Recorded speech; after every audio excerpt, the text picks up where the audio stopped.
আমার মায়ের জমি খায় মামা, বলে নীতি কথা। আমরা গেলে মামা বলে, আইসো নাকি ভাগনা। আমার মায়ে জানে আমার মামার মতি গতি ভ্রম, বনের জমি দিবে সে ফাঁকি, এটাই তার মতি ভরম। আপনি আল্লাহর কাছে অনেক দোয়া করেন, কিন্তু প্রতিবারই ব্যর্থ হয়ে ফিরে আসেন। এর কারণ কি? কেননা আপনি যে পূর্বের পাপগুলো করছেন তার জন্য আল্লাহর কাছে তওবা না করা। ধরেন আপনি একটি ব্যক্তির সাথে খারাপ ব্যবহার করছেন, খারাপ ব্যবহার করার পর যদি তার কাছে কিছু চেয়ে বসেন, সে কি আপনাকে দিবে? আদৌ না। এজন্যই আল্লাহর কাছে কিছু চাওয়ার আগে অবশ্যই পূর্বের গুনাহসমূহের জন্য ক্ষমা চাওয়া উচিত। তাহলে ইনশাল্লাহ আমাদের দোয়াগুলো কবুল হবে। আর দোয়ার পরে অবশ্যই দুরূদ পাঠ করা উচিত। আমার ব্যক্তিগত জীবনে অনেকবার 14 ফেব্রুয়ারি এসেছে এবং গেছে, কিন্তু আমার জীবনে কোনোবার আমি কোনো 14 ফেব্রুয়ারি পালন করি নাই। কিন্তু হ্যাঁ, প্রতি বছরই রমজান মাসে সম্পূর্ণ রোজা রাখার চেষ্টা করি এবং রেখেছি।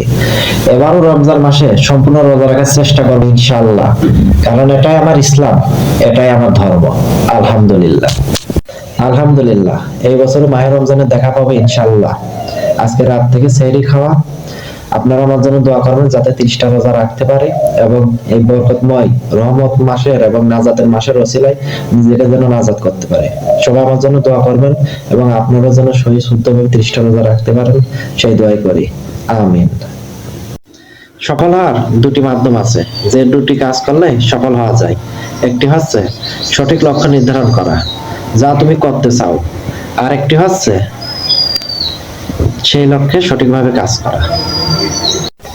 শুধুমাত্র অলস ব্যক্তিরাই নিজের ভাগ্যের দিকে চেয়ে থাকে। প্রকৃত পুরুষ কখনোই নিজের ভাগ্যের দিকে চেয়ে থাকে না। তারা তাদের বাহু, মেধা ও কর্মের মাধ্যমে নিজের ভাগ্যের পরিবর্তন ঘটায় এবং সমাজের একটা যথাসম্পূর্ণ মর্যাদাপূর্ণ স্থান দখল করে নেয়। হযরত আলী রাদিয়াল্লাহু তাআলা আনহু বলেন, যে ব্যক্তি তোমার সাথে কথা বলতে দ্বিধাবোধ বা জড়তা অনুভব করে তার পেছনে ছুটো না, কারণ ভালোবাসা বা বন্ধুত্ব মন থেকে আসে, জোর করে না। প্রতিটা মানুষই তার নিজের কাছে নির্ভুল, আর এজন্যই মানুষ ভুল করে। কারণ ভুলকে নির্ভুল ভেবেই মানুষ সবচেয়ে বড় ভুল করে। আপনি করছেন না তো? রব কাউকে পরীক্ষা ছাড়া উচ্চ মর্যাদা দেন না। যেমন ফুল ফোটার আগে মাটি ফুটতে হয়, ঠিক ভালো কিছু পাওয়ার জন্য কষ্ট করতে হয়। সুতরাং ধৈর্য ধরুন, আল্লাহর সাহায্য অতি নিকটে। ইনশাআল্লাহ আপনি একদিন সফল হবেন। এই পবিত্র মাহে রমজানে বেশি বেশি আলহামদুলিল্লাহ বলার চেষ্টা করুন, কেননা আলহামদুলিল্লাহর মধ্যে ধৈর্য এবং শুকরিয়া দুটোই আসছে। আলহামদুলিল্লাহ। কখনো হাল ছেড়ে দিও না। এখনকার এই দাঁতে দাঁত চেপে করা কষ্টগুলো তোমাকে বিজয়ের খেতাব দিবে সারা জীবনের জন্য।